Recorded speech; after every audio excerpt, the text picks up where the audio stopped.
Hi hello welcome to Soni's kitchen. Soni's కిచెన్లో ఈరోజు ఎంతో టేస్టీగా ఉండే చికెన్ పకోడీని ప్రిపేర్ చేయబోతున్నానండి. ఈ చికెన్ పకోడీ అనేది కరకరలాడుతూ చాలా టేస్టీగా ఉంటుంది.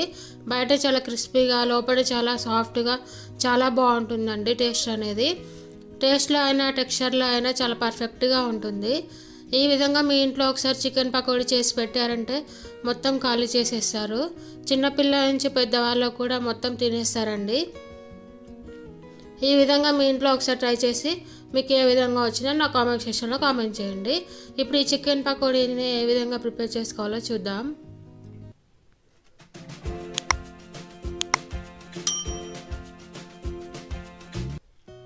ముందుగా హాఫ్ కేజీ చికెన్ తీసుకొని బాగా వాష్ చేసుకొని పెట్టుకోవాలండి.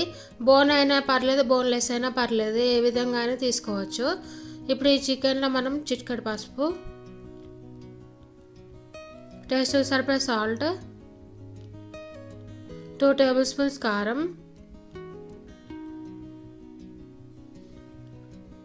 హాఫ్ టేబుల్ స్పూన్ ధనియాల పొడి, half table spoon garam masala, half table spoon chicken masala వేసుకోవాలి. 1 టేబుల్ స్పూన్ అల్లం వెల్లుల్లి పేస్ట్, 2 టేబుల్ స్పూన్ శనగపిండి, 1 టేబుల్ స్పూన్ కార్న్ఫ్లోర్ వేసుకోవాలి. మీరు కార్న్ఫ్లోర్కి బదులుగా మైదా కూడా వేసుకోవచ్చు. ఇప్పుడు ఇందులో కొంచెం కరివేపాకు, కొంచెం పుదీనా వేసుకోవాలి. 1 టేబుల్ స్పూన్ ఆయిల్.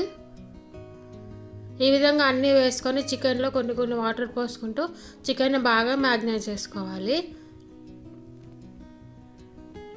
మరీ లూజ్గా కాకుండా మరీ గట్టిగా కాకుండా మనం పకోడీ వేసుకునే విధంగా ఈ విధంగా మ్యారినేట్ చేసుకొని మనం 2-3 గంటల పాటు ఫ్రిడ్జ్లో కానీ బయట కానీ పెట్టుకున్నట్లయితే చాలా చక్కగా మ్యారినేట్ అవుతుందండి. చూడండి, ఈ చికెన్ని మనం 2-3 గంటల తర్వాత ఫ్రిడ్జ్లోంచి బయటికి తీసినట్లయితే ఈ విధంగా ఉంది కదా. ఇప్పుడు ఇందులో 1 టేబుల్ స్పూన్ లెమన్ జ్యూస్ని వేసుకోవాలి. ఇలా లెమన్ జ్యూస్ వేసుకొని చికెన్ని మరొకసారి బాగా కలుపుకోవాలండి. ఈ విధంగా బాగా కలుపుకున్న చికెన్ని పక్కా పెట్టుకోవాలి. ఇప్పుడు డీప్ ఫ్రైకి సరిపడా ఆయిల్ పెట్టుకొని ఆయిల్ వేడాక ఇందులో చికెన్ని వేసేసుకోవాలి. ఈ చికెన్ మనం ముద్దలుగా వేయకూడదండి. ఈ విధంగా సపరేట్గా పీసెస్ లాగా వేస్తూ ఉండాలి.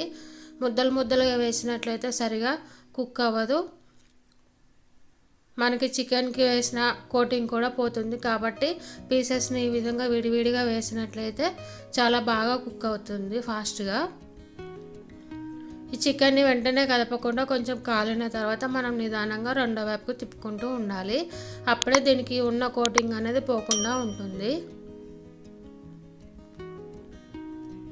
స్టవ్ని మీడియం ఫ్లేమ్లో పెట్టుకోవాలండి. అప్పుడే మనకి చికెన్ అనేది లోపలి వరకు చాలా బాగా ఉడుకుతుంది. చూడండి, ఈ విధంగా రెండు వైపులో తిప్పుకుంటూ చికెన్ అనేది గోల్డెన్ రెడ్డిష్ కలర్లోకి వచ్చేంత వరకు బాగా డీప్ ఫ్రై చేసుకుంటూ ఉండాలి.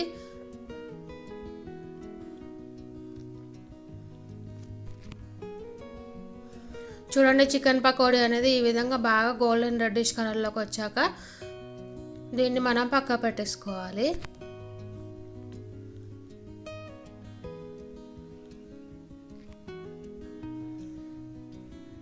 ఇలాగే మొత్తం చికెన్ పకోడీని కూడా మనం పక్క తీసి పెట్టుకోవాలి.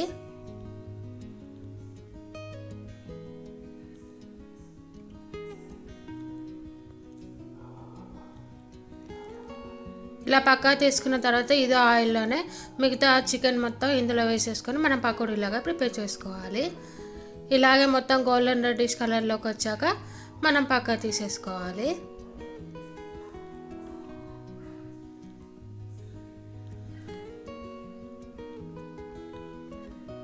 చూడండి, ఈ విధంగా గోల్డెన్ రెడ్డిష్ కలర్లోకి వచ్చినట్లయితే మనకు చికెన్ అనేది కరకరలాడుతూ చాలా క్రిస్పీగా ఉంటుందండి. ఈ విధంగా ఒక ప్లేట్లో సర్వ్ చేసుకొని తింటే ఎంతో టేస్టీగా ఉంటుంది. అంతే అండి, వేడిగా చికెన్ పకోడీ రెడీ. ఈ వీడియో మీకు నచ్చినట్లయితే లైక్ చేయండి, షేర్ చేయండి, కామెంట్ చేయండి, సబ్స్క్రైబ్ చేయండి, పక్కన ఉన్న బెల్ ఐకాన్ క్లిక్ చేయండి.